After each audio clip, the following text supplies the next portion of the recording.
ladies, gentlemen, and those above such labels, hello and welcome to episode 99 of our unrecorded podcast. I'm your host, Trent Dean. My co-host, as always, is Dane Mac 10 and Cheese Larson. Dane, how you doing, buddy? See, I do think Mac 10 and Cheese is glorious, but I think today it should have been the T-Boys, because we are T-Boys. Where's your tea from? What type of tea are you drinking today? Because my throat is just a wee bit on the fritz here. I thought I'd do a throat coat tea, my good man. Here's of gold. Horrendous. I have, from a Canadian tea company, it's a brown sugar bourbon and caramel tea. It's so good. It dropped the fucking accent. It's actually delicious. It's like, oh yeah, I love this shit so much. It's seasonal from them. They don't do it all the time. So when it comes in, I spend way too much money on this website getting it shipped. It's so good.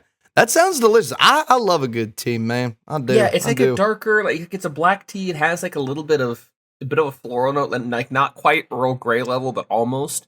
And then there's little bits of actual like brown sugar bourbon caramel in it that get dissolved when you steep it. So it's got like a hint of sweetness in the background too. It's really nice. Really, really nice. That sounds phenomenal. Yeah, from David's Tea. They make good shit. Really, really like their stuff. Thanks, David, friend of the show. Appreciate David for starting David's Tea Company and still living humbly in Spokane and working at a bank on the side. Get doxxed, idiot. Speaking of getting doxxed, I'm going to get right into it. I found out that producer Morgan, my darling girlfriend, has a coworker named Trent.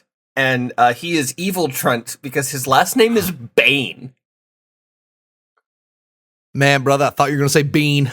No, Bane. Trent Bean. That's way crazy. Funnier. That's the little gesture on the slider, but it's Dean, Bean, and Bane. You find a Trent Bean, we'll put him in the little jingly cap. But yeah, she's like, oh yeah, he's actually, there's not actually, he's apparently a great guy. No issues with him, but he's Evil Trent because it's Trent Bane. Trent can be Bane. only one. Highlander style, baby. Exactly. See, I want to know how you beat a street. Because if there could be only one, we got to take out Trent Street. Listen, if there's any town that knows how to beat a fucking street, it's this shithole. Let's be real here. If there's any place in the world that knows how to beat the shit out of a street, it's Spokane, Washington. Holy shit, brother. Oh, speaking of Spokane, I'm on a crime tour. And I had a lot of them this week. I had to cover a few folks, which is fine, but it was just kind of like, oh, hey. So by the time I got to the end of the week, I was just like, crime. So we get to the restaurant where we stop, and a kid comes up. He goes, hey, do you know a lot about serial killers? And I was like, well, some folks, they really lean that in the crime tour. I kind of just pick up stuff here and there. And he goes, do you know the Spokane serial killer? And I was like, I'm from Spokane. And he goes, oh, we are too. And I hate to say it, my gut, I couldn't stop it. I said, why are you here? Such a fair response. But the thing is, though, that's why most people they ask me that. So it's just I think that's why it came out of just Spokane. Why are you here? You're Chicagoan now. If that was your response, yeah, I know, right? Oh God, what have I done? Why'd you come here? It's bad here. But no, but the thing is, should have been I think the thing is good job. You came here. It's a great place. But I was like, why are you here? The other answer would have been wait, where are your parents? I might know them.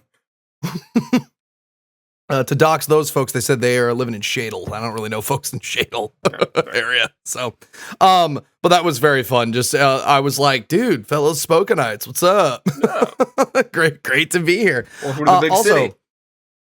Trent, I've been waiting. I've been waiting because we recorded again. This is a Saturday, so this is 2 weeks in a row, and it's gonna be 3 weeks in a row that we record on Saturdays. So I couldn't talk. I've had to wait a whole week to talk about Banana Ball. Did you go to Banana Ball? Yes, I went to Banana Ball. We won the lottery. Yeah, dude. We went to Wrigley. It was awesome. Unfortunately, the Bananas lost. I thought that the firefighters who we were playing were specifically the Chicago team, but the Chicago team hasn't they're slowly getting formed. I think they're the Snowballs. I thought the firefighters were from Chicago because we had a Chicago fire truck pull on to Wrigley and be like, burr, burr, That's awesome. when the firefighters walk out. And so I spent that whole game cheering for the firefighters because I thought they were the Chicago team. And because of this, Trent, I didn't witness this, but Amanda told me this is the first time in my life, and hopefully it'll be the last, where I had a 6-year-old boy scowl at me. Just absolutely scowl. This just like, I'll kill you look. Because once again, remember, this is all in the context. I think the firefighters are from Chicago. So I'm like, hometown team. Like, I'm rooting for everybody. Like, something good happens with bananas. It's banana ball. It's not real. You're there because it's a spectacle, right? Like, it's awesome.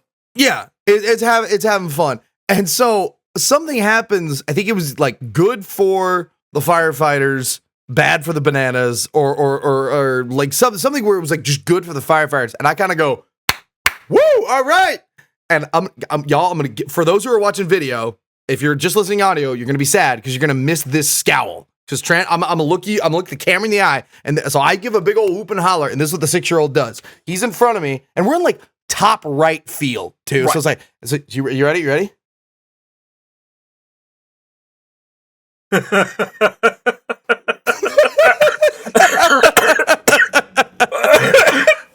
Jesus. Care to describe it for the folks? In the best possible way, somewhere, how am I gonna, oh god, like a little bit of Planet of the Apes action going on there for sure. I can't tell if that's just the beard though, given that vibe. True. Yeah. But that's great. So that's hilarious. Also, so super fun. It was a blast. Okay, we almost saw a home run. This dude almost hit a home run in Wrigley, like center field. Like, it was so close. Shit. I was like, awesome. Also, one of the banana ball players is jacked out of his mind. Yep. And he popped out and we all went, oh. like, holy what are you doing here? Yeah. So super fun. Also, the coach for the banana balls was a former Cubs minor leaguer. And he got to pitch in Wrigley, which was really cool. That's pretty sick, actually. Yeah, like, that's pretty cool. I mean, and once again, like, this is by no way shitting on the banana ballers, because I'm so glad it exists. Like, the amount of kids that were there, I'm like, this is gonna get kids back into baseball, man. Yeah. Like, I'm here for this, and also I'm having the time of my life. This is super fun. It's fun. Like, them just like flipping the ball around, throwing it. Like, we want, if we get a chance to go again, we weren't able to go like really early to like see all like the pregame stuff. Like, we saw most of the pregame stuff, but not a lot of it. But one thing we noticed, like, because now we live in Chicago and we see the Cubs play, we see the White Sox play like a good amount of time, professional baseball players are really good. Yeah. Yeah. But once again, no shit on the banana ball guys, but wow. The difference. Yeah. Well, most professional baseball players are really good. There's like the Mariners and shit. So. But yeah, it was just like seeing like, wow, okay, like major leaguers, you guys, like, just like seeing it and going, wow, that's really cool. Also fucking hilarious, Trent. So, Chicago, we got Chicago food stuff. Yeah. Horrendous bright green hot dogs and bullshit. Yeah. Well, it's funny that you bring up the hot dog, Trent. What else am I gonna fucking bring up in regards to Chicago food? You could bring up the wet beef. You could bring up sandwich. You have to try hot dog, you motherfucker. Get over here. Hold on. Speaking of Chicago, there's a train. Of course, it's a train. We'll get into hot dogs. I got a hot dog story as well. When you're done, it's funnily enough, it's a Wiener Schnitzel story. Oh no. So Trent, the Savannah Banana folks, they have a lot of different like MCs and announcers, and there's one player who kind of like talks about it, and they were like, well, we're going to talk about Chicago, and you know what that means? We got to talk about hot dogs.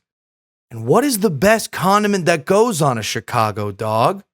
Well, let's find out. So from center field, people dressed up in condiments come walking out. You got mustard. You got relish. You got the hot dog itself.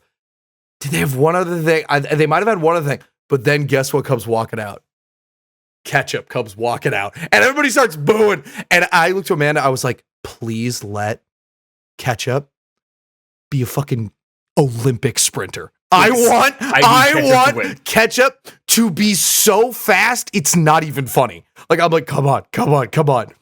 So they're like, on your marks, get set, go. Ketchup takes off like a bat out of hell. And I'm like, yes, this is what I wanted. This is so funny. Ketchup is just kicking ass and taking names going. Then all of a sudden, do you know the banana ball mascot? Split? I'm going to assume it's a banana. Oh, it's a jacked banana with sunglasses. Like, Google a picture of Split. Google a picture of Split.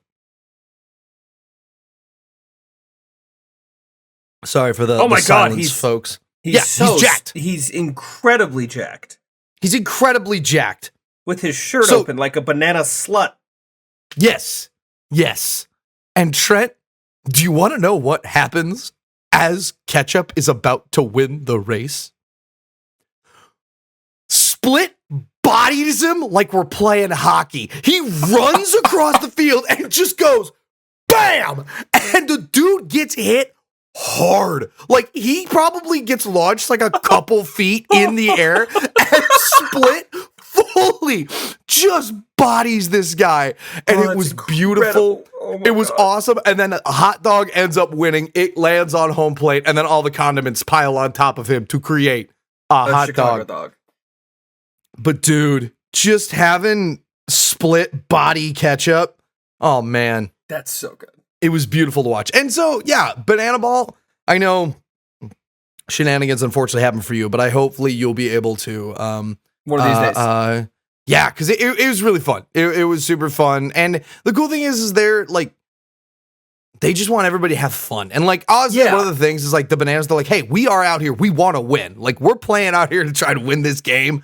But also, at the end of the day, if we lose, these are buddies. Like, we're playing to win, but also this is the Harlem Globetrotters. Like, yeah. So that was a blast. So now your hot dog story. You see, Dane, I think I don't know if I told the story of the podcast or not, but I share the gospel of the Wiener Schnitzel. Yes, you do. So much so that I was so involved in knowing when that building was going to open by doing private detective work and half stalking the owners that somebody called my last job asking for me exclusively for information about the Wiener Schnitzel and when it was going to open, right? Yes, and also I think my dad, like, didn't he, like, give you a couple, he was also like, hey, feeding, is this true? I had a couple of different sources of information, people using me to fact check when the Wiener Schnitzel in town was going to open, because that's how I am about my hot dogs. I don't play. So, I'm in the break room. We have a hot dog potluck. It's great. I made a pineapple relish. I made some chili. Everybody has a great time. They bacon wrap some hot dogs. We did a bunch of cool shit. People bought cheese sauce. Did you feel like Sonic? Yeah, dude. Did I send you a picture of that chili cheese dog? Did I send you a picture of how I was double dogging it? Yeah. Okay, I was halfway through. Send it again. I was halfway through the chili cheese dog when I sent it because we know how I get around hot dogs. I'm looking at the photo again. Damn. You even just said in the caption, hat dog. Like HATDAWG. It's the only way to have it. So we finish that off, and I go scrub in. I'm waiting in line. I just sprayed sanitizer on a bunch of shit, so I got to sit in an office and wait till it's ready to go, right? And we're talking to one of the guys, like, oh, so are you guys having your little glizzy fest out there? And I bring up, like, oh, yeah, love a hot dog, I haven't gone in a while, but I used to eat the Wiener Schnitzel a lot. And, like, 3 people stop outside the office and go, what do you mean you haven't gone to a Wiener Schnitzel? You used to eat there a lot? Like, yeah, like, how? Like, there's one, like, 10 minutes from here, and they went, what? What do you mean? And I told them the whole story of, like, yeah, it's right in town. It's, like, 15 minutes away. It's this. They struggled to open. They had this. The guy ran off with all the contractors' money.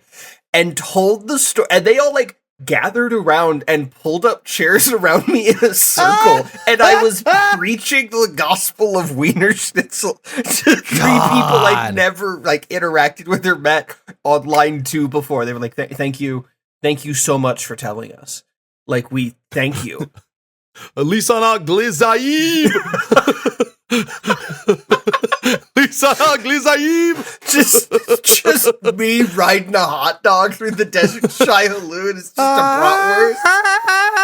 Ah! That's how it felt a little bit. Yes, yeah.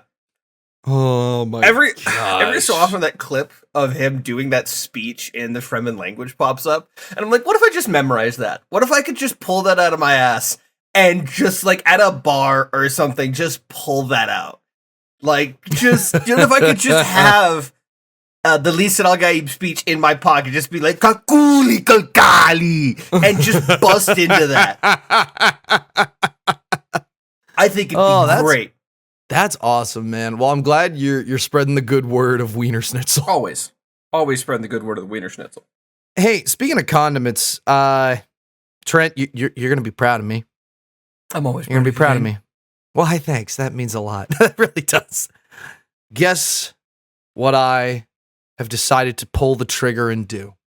Because for folks who don't know, here on our unrecorded podcast, we love sandwiches. And we're both lover of sandwiches, big sandwich fans. And there's one thing about sandwiches that Trent always gives me just an unbelievable amount of shit. You eat dry sandwiches.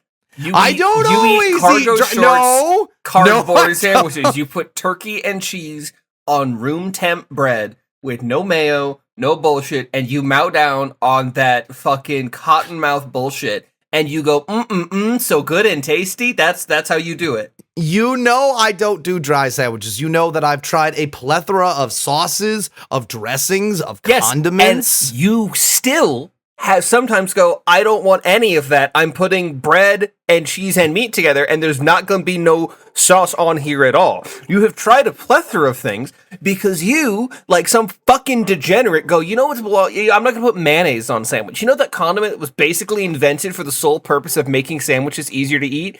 Fuck that. Let me put donkey sauce on there. Let me put some other bullshit. And then you finish off your bottle of donkey sauce and you look at your bread and your cheese and your meat and you go, what if I just had a sandpaper sandwich? What if instead of like actual sandwich, what if instead of any lack of craft, what if I just had dry ass ingredients and chewed 40 times per bite and went, great sandwich. That's what you choose to do.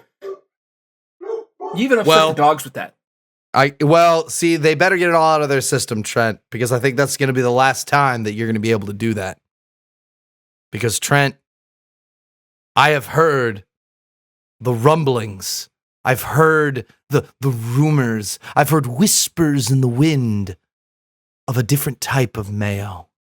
And that mayo is called Kewpie mayo. There he is. Welcome to the promised land, brother. I went to the store. And I found it, and I looked at it, and I picked it up, and I was like, you're coming with me. It's a very weird container. And I came home, I put it on a sandwich, and goddamn.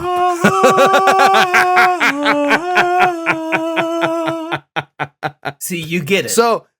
So now you can't make fun of me anymore. It's over. I had to get it out of my system. I had a feeling that you'd finally grown up and found functional mayonnaise, so I had to remind everyone that half the time you'll send me a picture of a sandwich, and I zoom in on that shit looking for any sauce, and I go, there's nothing. You fucking barbarian, there's nothing.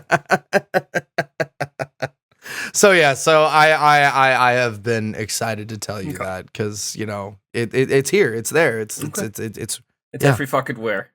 Yeah, it's Roy Cat. I'm wearing my Roy Cat jersey. I saw the dog. Yeah.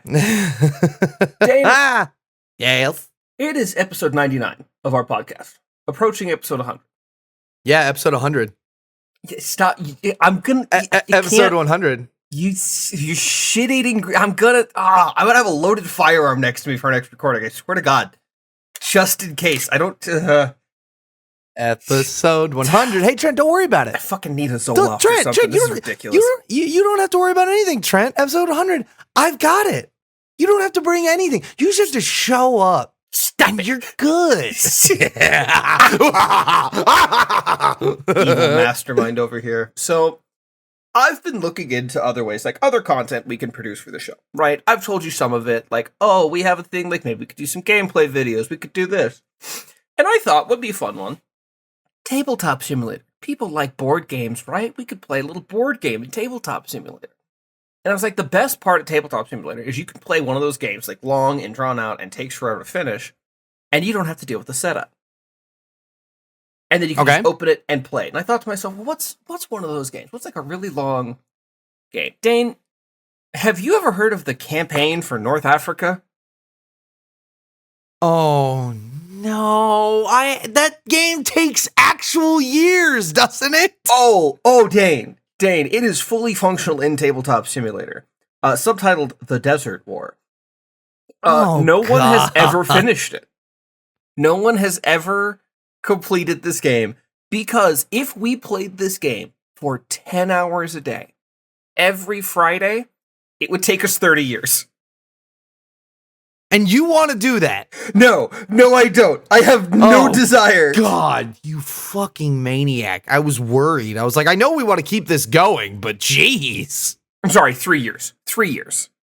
It would take 3 years of every Friday, 10 hours of our day. It is a 1,500-hour game, typically meant for 10 people, 5 on each side. It is, and I would take you through a turn here. Let's see if it's a gameplay. Oh my God, madness. So the start of the game, this is one. So to give an idea of the game's complexity, Nicholas Palmer, he's a reviewer, outlined the actions for a single side's turn. As a single step before playing, the player or team must make unit organization charts for every one of the hundreds of counters on their side. Then each turn, they plan strategic air missions, raid Malta, plan Axis convoys, raid convoys, distribute stores and consume stores, calculate spillage and evaporation of water, and adjust all supply dumps. If you have the Italians on your side, you have to account for more water usage because they're boiling their pasta. That's an actual rule.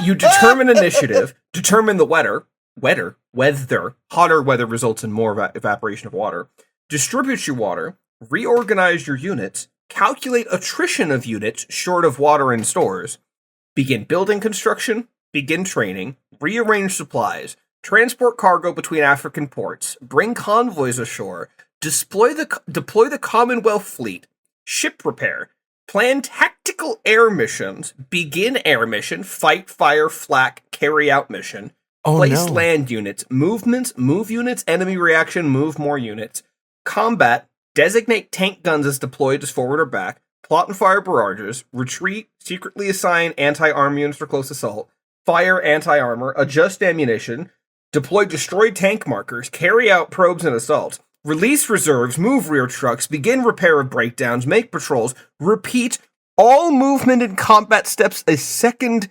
time, repeat all movement and combat steps a third time, then the entire sequence will be repeated by the other player or team, completing one game turn. 2 things. 1, you did freeze for a fraction of a second, so I just want to make sure that your stuff is still recording. Oh, shit-ass bitch, 50-50. Yep, looks good. Yeah, it's fine. It's Okay, fine. cool. Secondly, why? Who? I don't want to shit on anyone. Who's out there going, man, that's what I want to do? Because if so, you built different, man. Why produce a game which is unplayable? Apparently, the feedback responses that govern Jim Dunnigan and SPI, the company that produces, indicated that gamers wanted such monster games. And true to the old curse, they got what they asked for. The single biggest difficulty with reader feedback. Everyone knows what they want, but few know what they need. Oh, well, ain't that just life? Decision Games acquired the rights to this in 2017 and started the process of streamlining and simplifying the rules, with an advertised publication date of 2020 for the retitled North African campaign. After Richard Berg's death in 2019, the prospects of the project was uncertain. As of 2024, the North African campaign game was slated for playtesting. It is available for pre-order via the Decision Games website. So, wait, hold on. So there's the new one that is like streamlined. The new one, what you just said is the streamlined version? No, God, no. All of those rules are the original. The streamlined one's not out yet. Oh, God. I about had a heart attack. Oh, my God. No, can you fucking imagine if that was the streamline? I had to scroll through, as I'm scrolling, that's all rules. until right about there Oh. for one turn. Oh my God. But Dane, this got me down a rabbit hole. I was looking at other stuff on Tabletop Simulator. And if you had to guess the top 2 rated of all time highest rated games on Tabletop Simulator, what do you think they are? Monopoly and the Game of Life. No. Fuck. Okay, now give me Neither of them hints. are traditional board games. One of them is a card game. Oh, I'm gonna say it's Hearts, and what's a board game? Hearts and Yahtzee. Okay. So if I told you it was a Magic the Gathering simulator that lets you import decks from online and everything running, and Chungus Odyssey 2. That is the second highest rated game of all time on Tabletop Simulator in the Steam Workshop, is Chungus Odyssey 2. Please tell me it is Chungus going on the Odyssey. Oh, I have no idea. We're going to play it together. Oh, no. You and me, I'm going to get you a copy of Tabletop Simulator, and we are going to play Chungus Odyssey 2. Chungus Odyssey 2 has been out a while. There's like 4 of them. So there's Chungus Odyssey 1, Chungus Odyssey 2, 2 Chungus, 2 Odyssey, Chungus 3, Odyssey Drift, and Chungus 4, the Chungus, the Odyssey. 300 gimmicks and 2 new card types. I have no idea how to play this. All of the comments are Big Chungus is a fat-ass rabbit, and it happened again. This is a game. Big Chungus is so funny. He saved my kids from fog of war. What? What? So we're gonna do that at some point. We're gonna play Chungus Odyssey. yeah, we'll play Chungus Odyssey, dude. Oh, the God. Second highest rated game of all time looks like that. Oh, Lordy have mercy. That's what we're gonna do. Chungus Odyssey 2. I'm so excited. Well, I am also very excited because that sounds absolutely fantastic. Hey, Trent, I don't. This is just the next thing. I don't have a cool, like, slick transition. Sure. Besides trains. Always more trains. Trains are great for slick transitions, I guess. It's still going. I see. Okay. Yeah. All right, Trent. So, I live in an apartment building, and we do not have in-unit laundry. Of course. So I went to go like do laundry. A little bit. I have to go into the laundry room to do laundry, and Trent, I had to take a photo of this laundry tag that was on the dryer because the handwriting freaked me out and the message. Trent, did you get it? That's a repair tag. Uh-huh. Like a full-on like maintenance tag. Mm-hmm. Clearly not installed by a professional. Someone who just had this. It says 2 cycles still wet in all caps. And then diagonal, because the first 2 lines, 2 cycles still wet, is in the lines. It says problem. Mm-hmm. It's like in the correct. And then underneath it says fix your equipment, scrawled at a 45-degree angle in handwriting that is so clearly like they were pushing so hard with the pen, they've embossed the words fix your equipment into the tag like a serial killer carving into flesh. Yeah, and the pen looks like it's running out of ink by the end of it. It's like they're shoving it through the... And it's also, the capitalization is insane, because that's capital F on fixture, capital E on equipment, but then the M-E-N-T at the end of equipment is also in all caps and looks like they were shoving through the paper to write it. This is incredible. Isn't that just what a psychopath put this on there?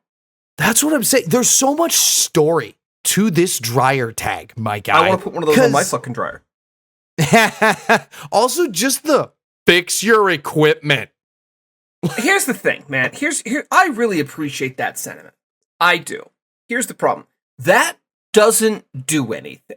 Because as angry as I would be too, the person whose job it is to fix that equipment isn't gonna see that ever. You're just making your neighbors think you're a serial killer.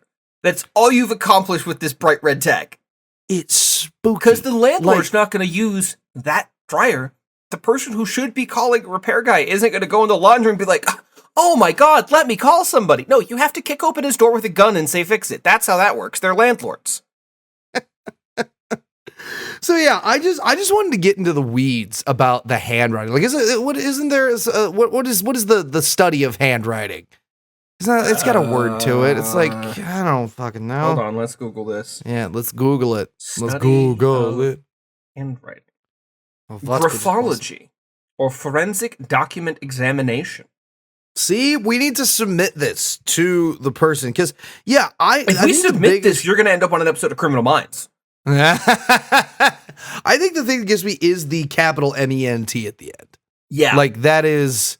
Because they didn't fully all caps the word equipment. It's just the ment that needed it, apparently. Yeah, and because also, I was talking to a buddy of mine, Sam, and he said... It was even before he became a father. He was like, dude, I've switched over to all cap dad penmanship, man. I'm all caps now. And I haven't gotten there yet. I don't think I ever will. I'm still rocking just, classic, but I can't because I have to they're on my ass so much about my handwriting at work. It's so bad. Because we have to do like very specific documentation. Like everything, like my initials and signature are on multiple pieces of paperwork that the FDA looks at now. That's a horrifying thought, right? Like, I don't love that. Like, the FDA knows my initials. They don't know me, but they looked at a document that I signed and went, that looks like letters, right? Everything, like, there's some ridiculous acronym for us. Like, everything has to be, like, accountability and contemporaneous and and all these fun big words. It basically just means sign stuff at the time you're doing the thing and make it legible and then don't lose the paperwork, is really all it translates to. But every day when we come in, we sit down, we have our little start of shift meeting. And one of the supervisors will go, hey, so-and-so, you have a correction, which is just, hey, you fucked up a piece of paperwork. You need to go look at it. And I've been lucky enough. I've been good so far. But after my first week, they're like, hey, Trent, you have 6. And I went, and they were all just like, those aren't letters. Please cross this out and rewrite it and put a footnote as to what the fuck you were trying to say, dude. So now whenever I fill out this paperwork, also... Oh, dude, I thought I was fully schizophrenic. I thought I was losing my mind. We have these standardized pens, right? These triangular ballpoint pens. And these ballpoint pens come in a plastic bag because they are gamma irradiated so that they are clean, right? The radiation doesn't happen on site. They do it somewhere else. But they hit these pens with radiation so that we can use them in clean rooms. So we're 100% sure that they are germ-free, right? Because how do you sanitize the inside of a pen, right? What? And I'm using these pens, and about 1 in every 5 I thought was a much finer ballpoint tip and was better writing. And I would just pick up like 3 or 4 out of a desk and write and scribble and write and scribble and write and scribble and write and scribble until I found one that was better. It turns out, genuinely, about 10 to 20% of the pens we get shipped are a significantly finer, smaller ballpoint tip. And you can see it. If you push it up and you look at the tip, you can see the size difference. I didn't know that. I thought I was just fully skits. I thought I'm sitting here like writing a document. I go, fuck, this one sucks. Fuck, this one sucks. Okay, this one's better. And they all look identical other than just like if you look at the tip, one of them, the ballpoint tip goes a little like, and it's just a little bit finer. So I'm filling out all this paperwork and I have like a stack of pens next to me that are just too big and dumb and bad. And finally, one of the supervisors was like, oh, you're looking for one of the smaller tip ones, right? I'm like, it's real? They're real? I was like, yeah. Why do you have all that stuff? I just thought they were bad pens, man. I just thought they weren't good. It's like, okay. Well, if you look at the writing part, because, yeah. In my defense, a lot of the paperwork I do at 2 a.m, and nobody's a person at 2 a.m, so I can't be bothered to look at a pen. Yeah. It's fine. No. Dude, that's hilarious. I also, thought I was going insane. I understand. Well, I would too, especially at 2 a.m. You're like, I'm lucid. This is bad. Well, you didn't tell me, Trent, that at your work you had Hulk pens. You didn't tell me you had Hulk pens. Greasy transition, ladies and gentlemen. I went and saw Spider-Man Brand New Day last night, and it was awesome. It was so much fun. Yeah. Hulk pens. Yeah, Hulk. You said it. You said gamma radiated pens. Oh, okay. Okay, gamma rated. Yeah. Okay, I thought you meant because the tips on some of them were bigger. It's like, oh, Hulk smash on these ones. It's like, yeah, that's what we're going with? No, you maniac. No. We turned the pens into Hulk. We hit them with gamma radiation. Yep, 100%. Yeah, I'm with you. I'm tracking. We're on the same page, on the same screen, baby. So, also, not only did I go see the Spider-Man Brand New Day, which go see it, folks. Had a blast, super fun. You're saying Tom Holland is locked in. We were playing video games last night. Your exact words were like, if the MCU could actually make movies like this, I might be back. Yeah, because I mean, just it just like I don't know. I just can't wait for really Doomsday to just it. not be that. We'll see, but I hope that you get a go chance to see it because it's really fun. If not this weekend, next weekend. I really want to try to make a point to like go see it with Morgan. Yay! Another thing, we went and saw it at the Alamo Draft House, which I don't know if you know what Alamo Draft House Cinema is. It is a cinema where you go in and you can order food and they bring it into you. They bring your food, your drinks, to your seat and you eat it. Dude, their chicken tenders were unreal, man. For like I really want to go to an Alamo. For movie theater chicken tenders, my bar was so low. I was like, God damn, okay, let's freaking go. Fries, not my favorite. They were they had like, I don't know what they did with them, but they were kind of, I think, more of like a sweeter fry. Oh, like which was interesting. Yeah, which, I mean, hey, do you think? You know who else does that I don't care for is Wingstop. Everybody says the Wingstop seasoned fries are great. They're too sweet. But they got great ranch. Mm-hmm. I'll dip a baby in that ranch. I don't give a shit. Achilles, baby. Ranch. Yeah, just baptized in ranch. But yeah, it was super fun going to see the movie because my sister for Christmas got me a gift card, so it was very fun. Cool. That's very cool. What about you? What else you got? Because I got a couple more things and an article. Let me see. Let me check the notes here. Because guys, I have a pizza problem. Oh, you have a pizza problem? Dane, I'm assuming you have eating habits that have been put into context for you and you go, oh, is that bad? You see, Dane, I'm kind of a big bastard, right? I don't know if you know this, but I'm like you're a tall dude, and I'm taller than you. Yes, you are. Yes, you are. Your wife, the first time she met me, described me as a Doug Jones-looking motherfucker. And you have that on a cross stitch. I do have that on a cross stitch in one of these boxes here. And you see, Dane, what I've been doing at the end of my work week to celebrate being the end of the work week is I just go and I get a whole Little Caesars pizza. And I eat half of it on one of my breaks and half of it on the second break because I get 2 breaks over a 12-hour shift. I feel like a whole pizza over the course of 12 hours is a fine amount of food. I told some of my coworkers this, specifically my boss and one of my trainers, and they both went, "You're getting a whole pizza and you're not sharing? What the fuck? Why aren't you telling us this?" I'm like, "Well, I eat the whole thing." And they went, "You're what? You're doing what?"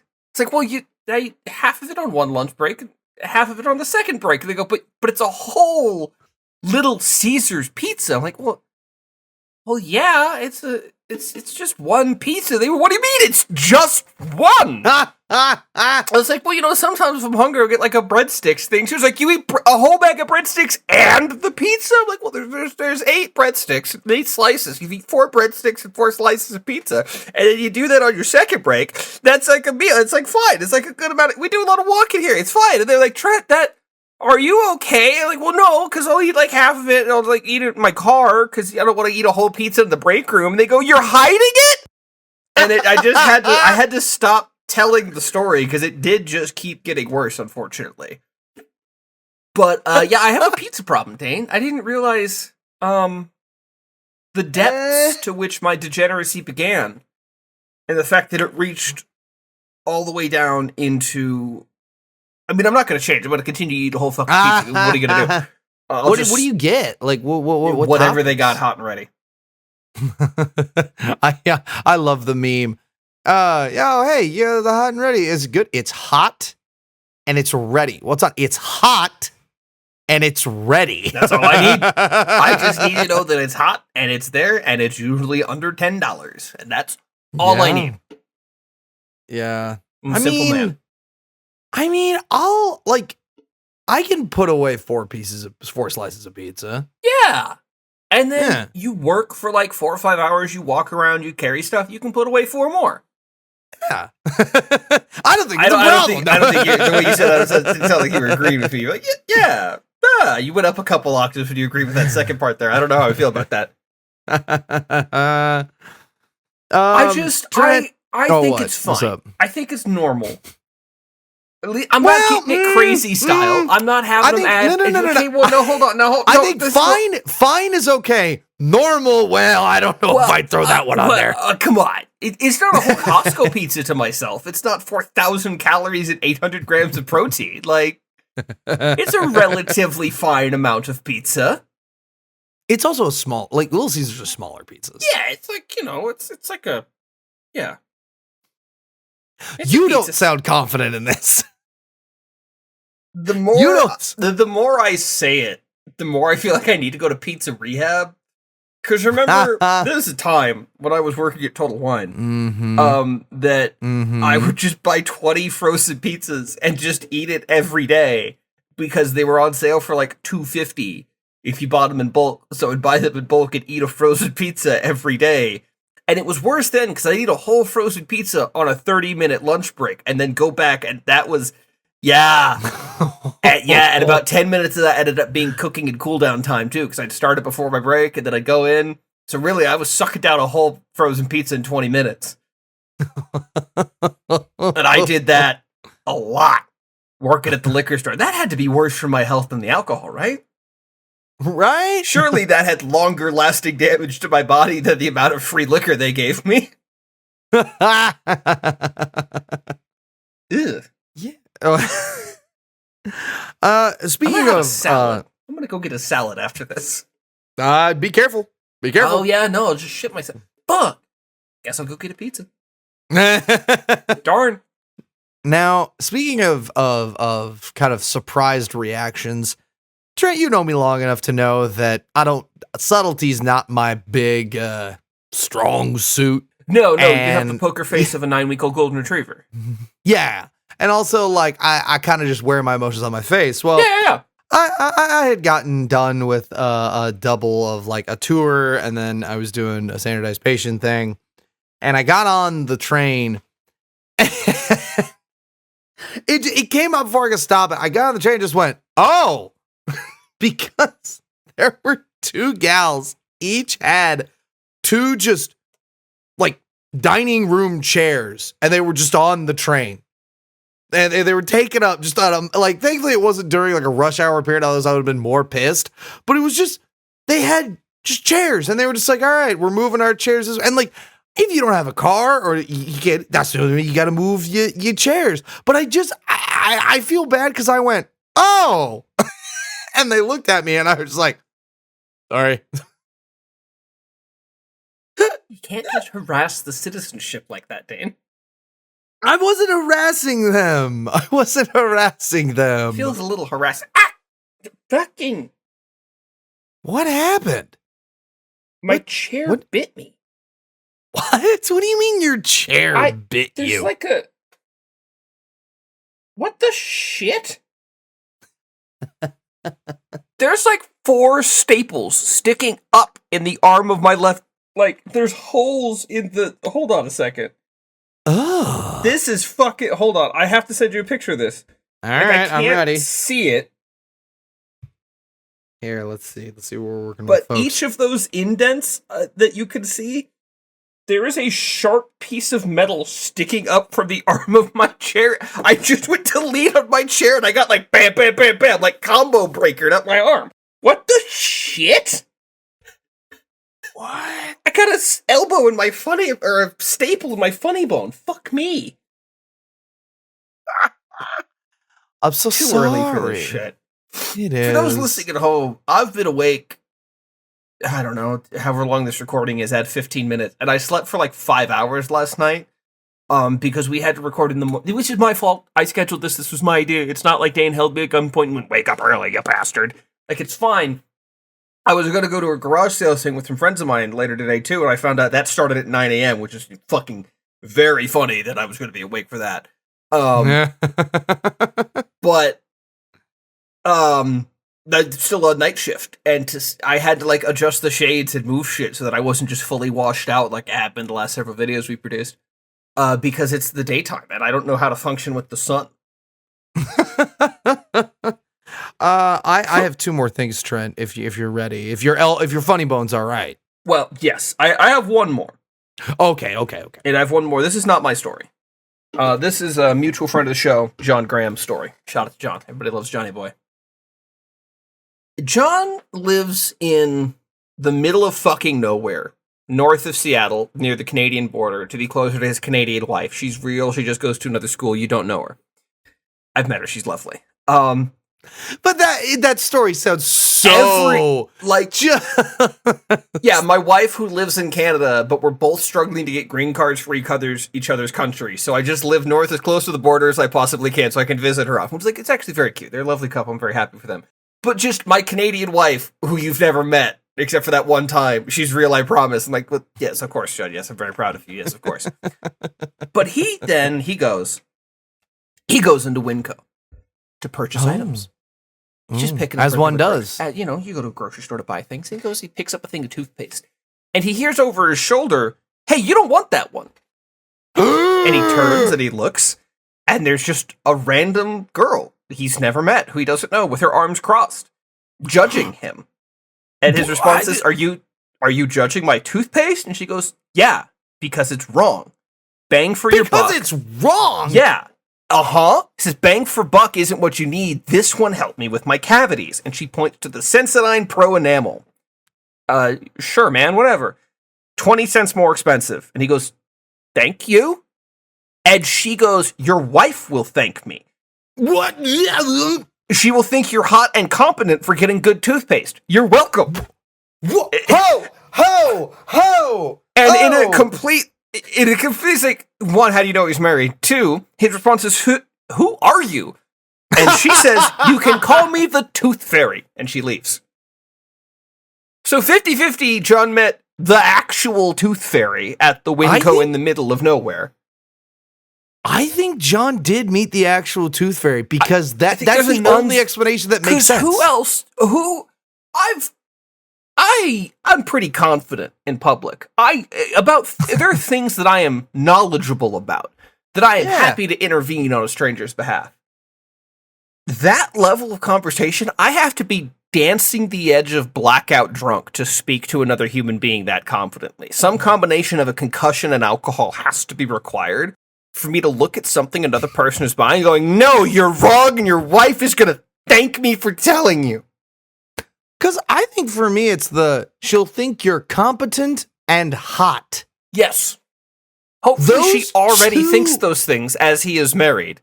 Would you marry an incompetent, not hot person, and then your opinion of them changes partly through the marriage because of their toothpaste choice? God, I hope not for your sake. What? I just work here, man. I don't know. But he told me that we were playing video games, and he got back from the store, and he puts on his headset, and he goes, "Trent, you are never going to fucking believe what just happened to me." And to be frank, I still don't. I'm still like, "Are you good? Are you sure you weren't in some sort of, like, a mild coma?" Because it's so specific. Yes. Like, the specificity of, "Hey, you don't want that one." Yep. Okay. What? "You want that one. Helps me with my..." Like, dude, oh my God. Is that the mythic 10th dentist? The 10th dentist that disagrees with other toothpaste? I think John meant the mythic 10th dentist that disagrees. That's so good. God. 9 out of 10 doctors recommended the 10th doctor in the corner lighting a cigarette. I'd go with the Sensodyne personally.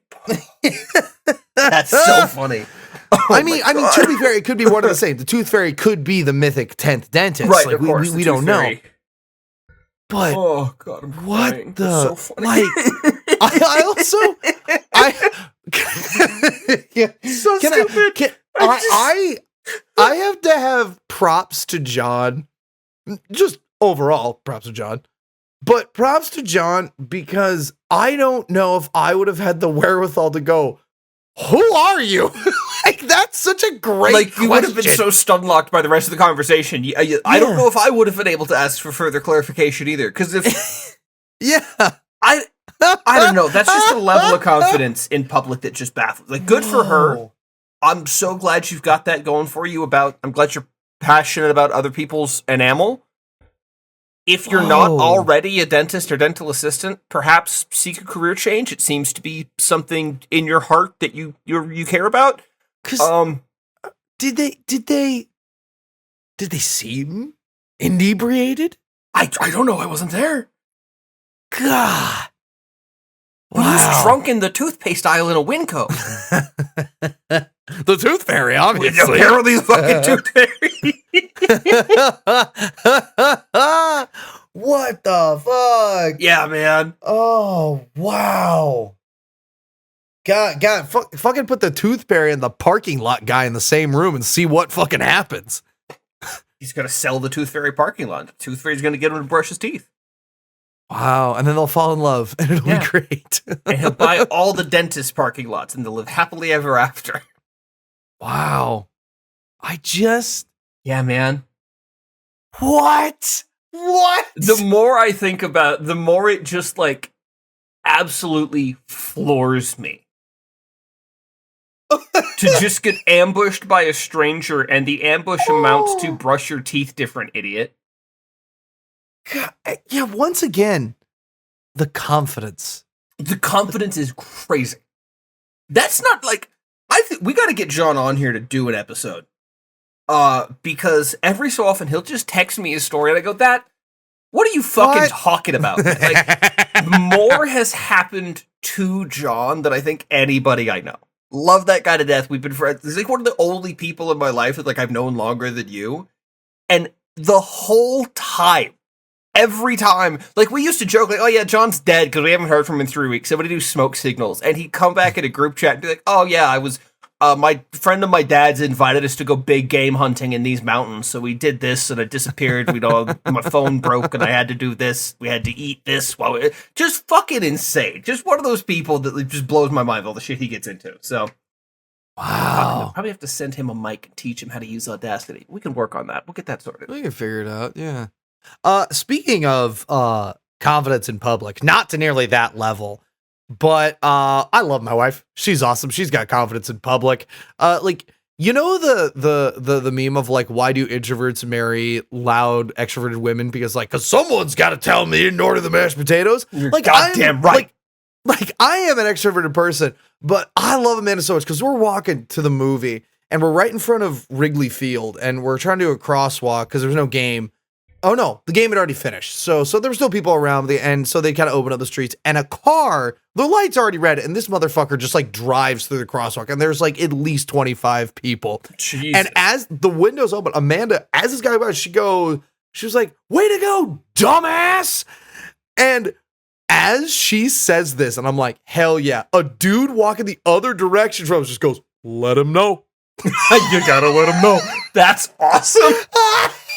He said it with the confidence of like, I was gonna do that, but you already did, so thanks, and I'm gonna support you by going, let him know. Like, it was so that good. Tone. It was that tone. It sounded like that's almost Yogi Bear-esque. Yeah, Yogi Just let him know. You gotta let him know, boo-boo. When you're driving like a dumbass, you gotta let him know. Yeah, it's just, Amanda and I are just yucking it up as we're walking. Like, that guy rules. And awesome. Amanda goes, I hope that man doesn't have a hangover tomorrow. I hope he has a great night. What a kind blessing. She was giving a blessing. Yeah. And Trent, I have one last thing because finally, I'm so glad you told this Tooth Fairy story because my last two things have the confidence in public and mystery. I was so worried you were going to lean into that mic and go, and teeth. So I'm glad that's not what just happened. I'm so happy you didn't just say teeth seductively way too close to a microphone, because I would have had to leave for a sec. I would have had to not be involved in the production of this for just a second to step away from teeth. Well, you just did it now. Yeah, but now I didn't have to hear it, so fuck you. Ah, you dick. Well, once again, Trent, I'm on a crime tour, and we're at one of our stops. As you may often be. As I may often be. And we're at one of the stops where we're outside, we're in an alleyway, and we're talking. And both your parents got shot, and you turned into Batman. Ah! This is good. This is good. Well, there's a train, so now we have to wait in tension. And brood in the darkness. Here's your Batman. You went to see Zorro, and it got your parents killed. That's like the plot of the original one. It was Zorro. Yeah. And I don't know why that was important. But it's kind of why he put on the mask, because like you saw a movie about a guy in the mask, and then it's a traumatic event, so now you wear a mask. It's kind of a weird Batman like D plot, but there's like an actual origin story. Yeah. It's fucked up. And then he kidnaps kids and makes them do it.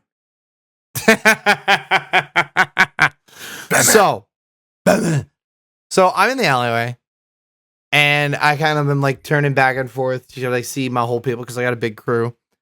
And all of a sudden, Trent, a black car, a shiny black car with 2 American flags on the front of the car, like right above the wheels, curtains covering all of the windows from the inside, pulls up. I fully stopped talking.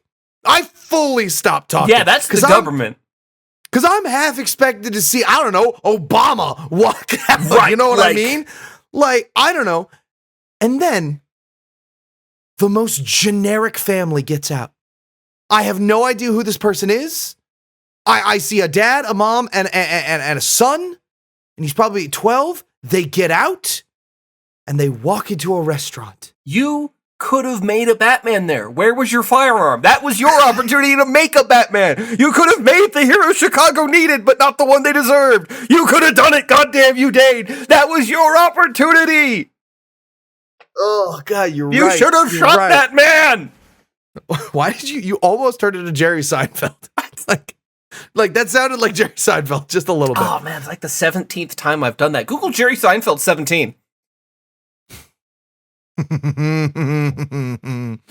So yeah, I was like, so they like I fully have stopped talking, right? And they just get it. Anyone else would, yeah. And so they go to the restaurant, and I went, okay, where was I?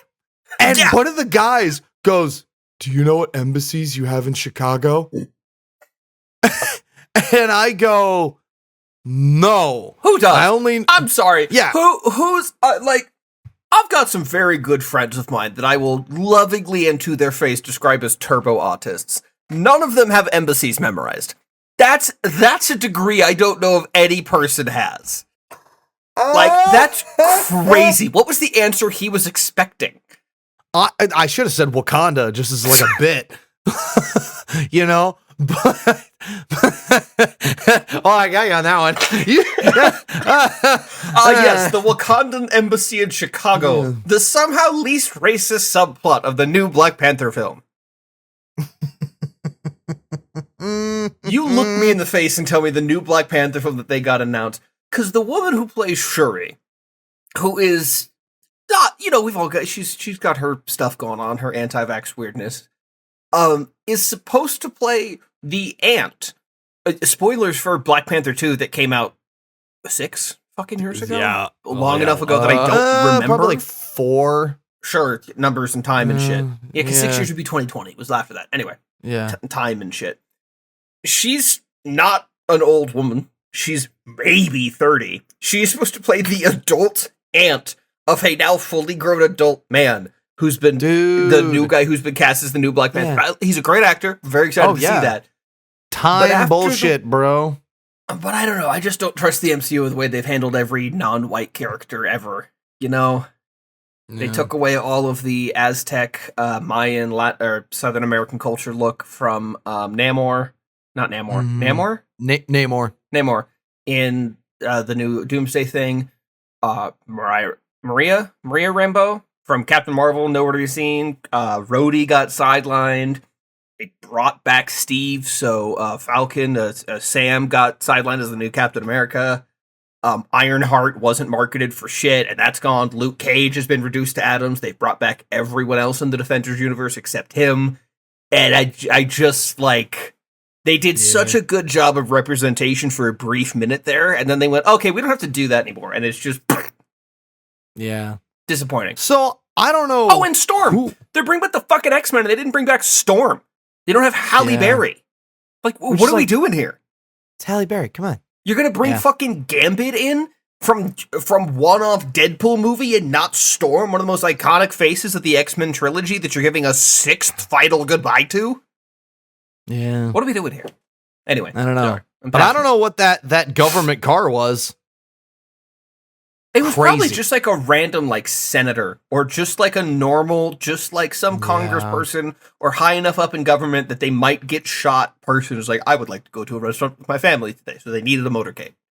Yeah, and I think that's probably, like, okay, the mystery is not as much, because I think Amanda said, oh, one of the shows she was doing, a person was like, hey, a guy is coming, and he just wants to join out with his family, but they couldn't figure out who it was. So it's still a mystery. We don't know who it was. Interesting. But yeah, so not as big mystery, but partial mystery. So yeah, that's all I'm saying. Yeah, all right. He could have been a hero. Could have been a hero. Is Joe Chill a hero? I don't think so. No. So yeah, that's I mean, we're at an hour. I could talk. I did find a crazy ass read it. article. Send it. All right. So I gotta see this. Give me 1 second when you pull that up. I'll be right back. Oh my gosh. See now, but the problem is, dude, is now that you're like, we do video stuff, I can't edit this out. I just have to sit here and talk.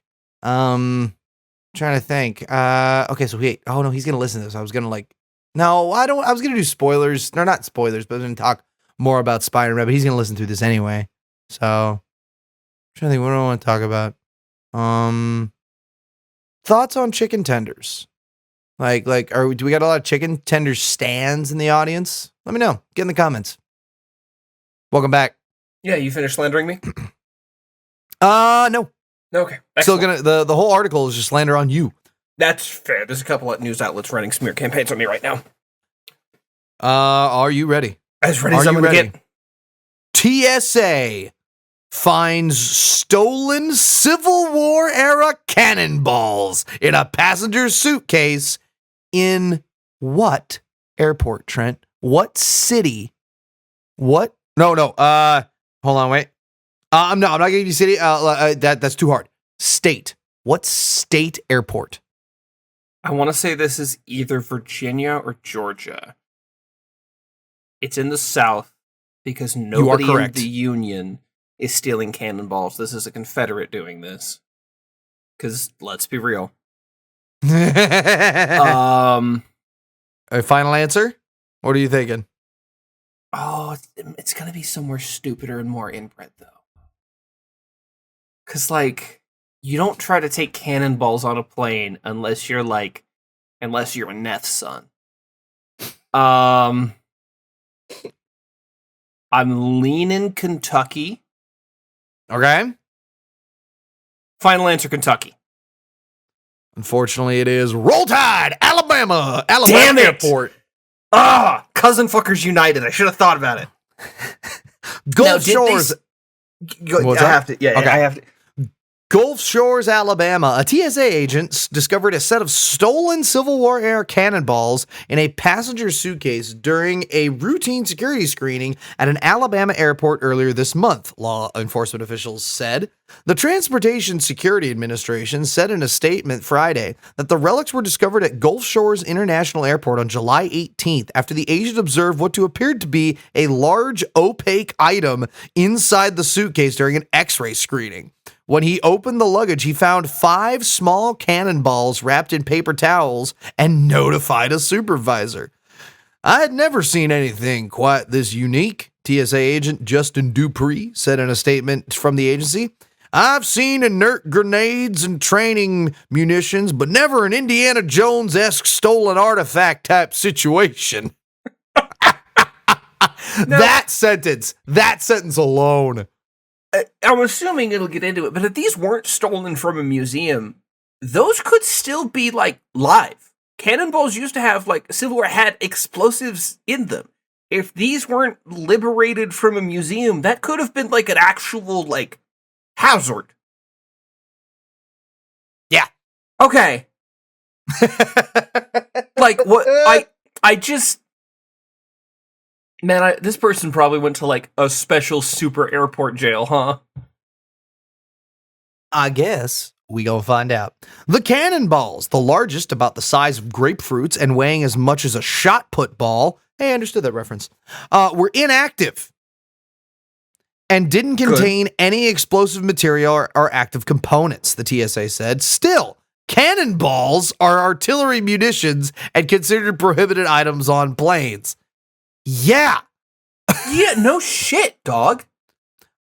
Police eventually determined the cannonballs were stolen from Fort Morgan based on paint marking applied to the artifacts by Fort staff, and that they were dated to the American Civil War. The historic Gulf Shores fort played a significant role in several military conflicts, including the Civil War. The Baldwin County Sheriff's Office said Thursday that a juvenile stole the cannonballs from a storage area in the fort, placed them in their grandmother's checked bag.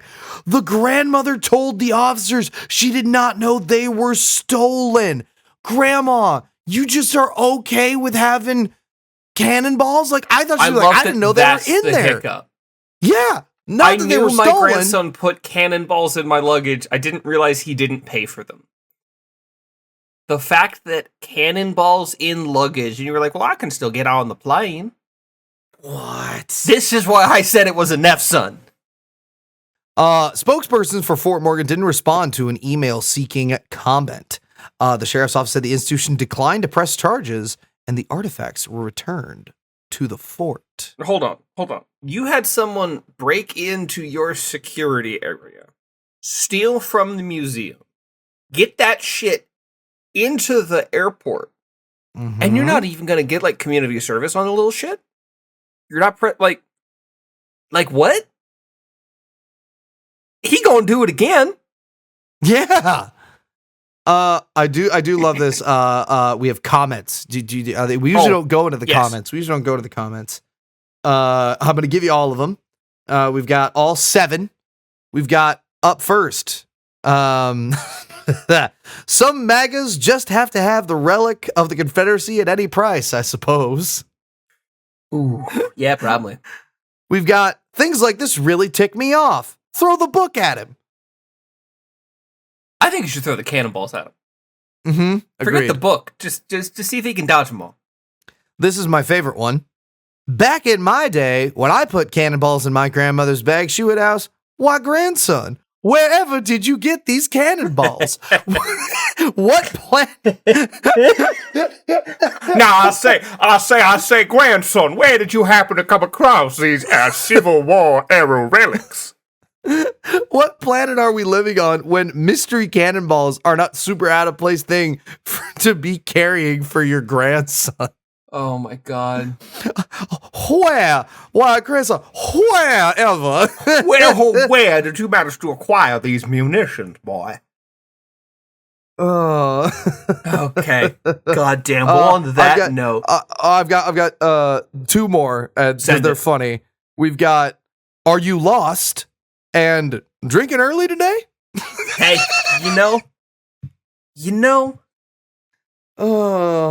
Grandma's got to get through the airport one way or another. Maybe Grandma's got herself a little weed gummy in, and she just was trying to get ready for that flight, and she got sabotaged. God damn, that's crazy. I still can't get on. Wherever. Wherever did you manage to come across such fine cannonballs? Because also, like, what's the grandson's thought? Just put him in hers? Like, what's she gonna do with it? Right, here's the thing. I need to know how old this kid was. Because there's an age range where this is, like, the obliviousness of not understanding the cannonball is suddenly made more impressive, but that the theft was functional. But then it gets worse. Like, as this kid gets older, the thievery becomes less impressive, and the, oh, I'll just put it in grandma's suitcase gets stupider. Because if this is like an 8-year-old, how the fuck did you pull this off? If this is like a 16-year-old, we gotta send you back to middle school. Like, there's a range where this kid is either really cool or just so fucking stupid. And I need to know. I have to find out. God, yeah, it just said juvenile, unfortunately. Okay. Because wait, what is juvenile just anything under 18? Yeah, that's just Okay. anyone who's not going to be tried as an adult. Interesting. Damn. Well, that does it for episode 99. Tell a friend who knows about this, who understands, who knows, who's a little bit more familiar with this crime, and have them get in touch with us as we represent this individual in the court of public opinion. Tell a coworker that also eats a whole Little Caesars pizza. I know there's another one, so he and I can feel seen together, so that we can just raise a fist in solidarity as we pass each other leaving the restaurant. And I'll have that. Follow us on TikTok, on Instagram, follow us on Spotify, follow us on YouTube. Just click the follow button. Even if it's the only episode you've ever listened to, just click that button, because every time that number goes up, I go, ha, yeah! And it makes me feel good. And, it's great. And I can send a screenshot today and be like, look, we got another one! Woohoo! Woohoo! Anyway. Also, come back for episode 100 next week. Episode 100 next week. This is going to be super fine and normal, and I'm not Trent, every time I've heard the words 100, my blood pressure spikes. I'm not going to. You want my feet on camera? That's what you want. Dane wants my feet for episode 100. Just Freak. relax. I'm taking care of everything. Dane's going to take care of my feet on episode 100. Don't worry about it. Just relax. Get yourself a nice drink, because we'll record in the evening. Just don't worry about it. I'm horrified. Don't worry about it. I'm full of dread. Come back next week to see if all of my dread and the knots in my chest are worth it. Anyway, we'll see you next week for episode 100. Woo! Bye. Bye.